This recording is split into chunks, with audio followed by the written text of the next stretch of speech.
बिस्मिल्लाहिर्रहमानिर्रहीम रब्बि इश्रह ली सदरी वयस्सिर ली अमरी वहलुल उक़दतम मिन लिसानी यफ़क़हू क़ौली। इस्लामी साल का पहला महीना शुरू हो गया है।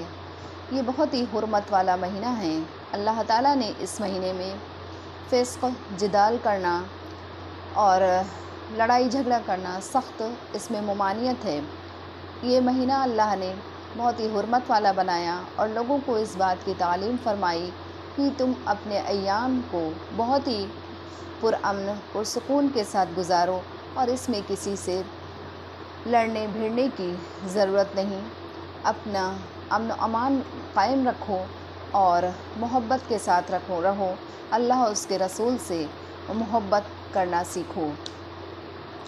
ये अल्लाह का बहुत ही बड़ा एहसान व करम है कि अल्लाह ने हम इंसान को अशरफुल मखलूक़ात बनाया, यानी तमाम मखलूक़ात में अशरफ बनाया और हमको अल्लाह ने कुरानी तालीमात से नवाज़ा, अल्लाह उसके रसूल की मोहब्बत से नवाज़ा। ये अल्लाह का बहुत ही बड़ा एहसान व करम है।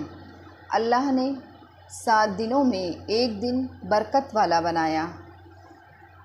सबसे पहले अल्लाह ताला ने यहूदियों से कहा, जब अल्लाह ने 7 दिनों को बनाया और फिर यहूदियों से कहा कि हफ़्ते में एक दिन बरकत वाला है, तुम उसे चुन लो, तो उन्होंने हफ़्ते का दिन चुन लिया और वो उसमें इबादत करते थे, उसको ख़ास कर लिया और उसमें वो कोई काम नहीं करते थे, कोई तिजारत नहीं करते थे। उस दिन अल्लाह ने ईसा अलैहिस्सलाम के कौम से कहा कि तुम हफ़्ते में एक दिन चुन लो, तो उन्होंने इतवार का दिन चुन लिया।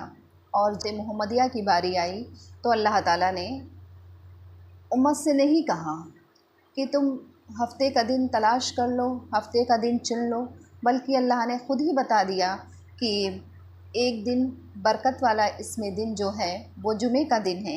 इसमें एक घड़ी ऐसी है जिसमें दुआ कबूल होती है, कोई न कोई दुआएं अटकी होती हैं। ऐसा मालूम होता है कि हमारी दुआएं कबूल ही नहीं हो रही और अगर हमें वो औकात पता चल जाए, वो वक्त पता चल जाए, वो घड़ी पता चल जाए कि किस वक्त में दुआ कबूल हो रही है, तो हमारे लिए आसानी हो जाएगी और हम उस वक्त में वो दुआ करके अल्लाह ताला से अपनी हाजत को पूरा करवा सकते हैं।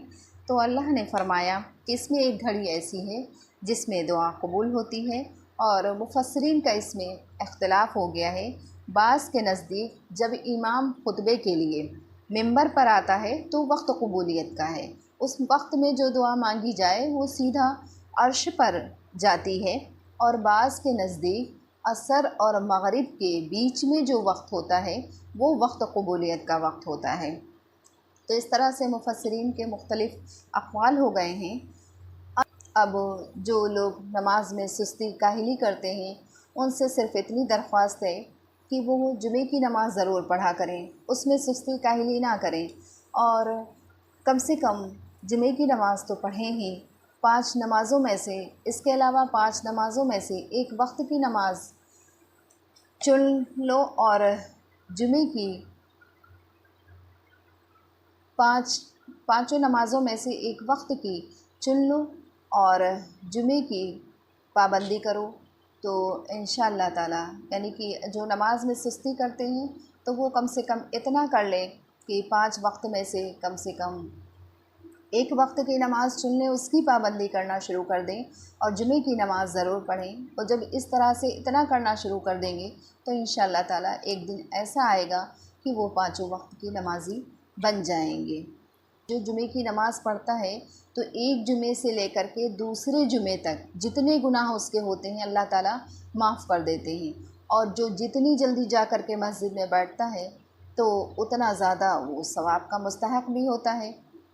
सल्लल्लाहु अलैहि वसल्लम ने फ़रमाया कि अगर तुम चाहते हो कि मेरा ईमान मुकम्मल हो तो मेरी मोहब्बत को अपनाओ। यानी सहाबा कराम का हाल क्या था कि जब आप सल्लल्लाहु अलैहि वसल्लम वज़ू करने लगते तो सहाबा कराम आप सल्लल्लाहु अलैहि वसल्लम के वज़ू का पानी भी नहीं गिरने देते थे, उसको जमा कर लेते और फिर उसको पी लेते। आप सल्लल्लाहु अलैहि वसल्लम ने कहा कि बस इतने से तुम आशिक मेरे नहीं बन जाओगे, यानी कि सिर्फ़ ये करके तुम आशिक नहीं बन जाओगे, मैं तुम्हें बताता हूँ कि अल्लाह उसके रसूल से मोहब्बत का पैमाना क्या है। आप सल्लल्लाहु अलैहि वसल्लम ने इरशाद फरमाया कि जो मुझसे मेरे रब से प्यार करता है वो हमेशा सच बोलता है, झूठ नहीं बोलता। अब इस पर अपने नफ्स का मुहासबा करें या अपने आसपास के लोगों का, अपने शहर के लोगों का, जहाँ पर रहते हैं उस इलाक़े का मुहासबा करें, तो अब हम देखें कि कितने लोग सच बोल रहे हैं। जो मुझसे, मेरे रब से प्यार करता है वो हमेशा सच बोलता है, झूठ नहीं बोलता। तो इस पर अपने ख़ुद का मुहासबा करें और अपने आसपास के लोगों का, और जिस शहर में रह रहे हैं अपने लोगों, अपने इलाके के लोगों का मुहासबा करें और फिर देखें कि कितने लोग इस सच्चाई पर कायम हैं, कितने लोग अल्लाह उसके रसूल से मोहब्बत कर रहे हैं।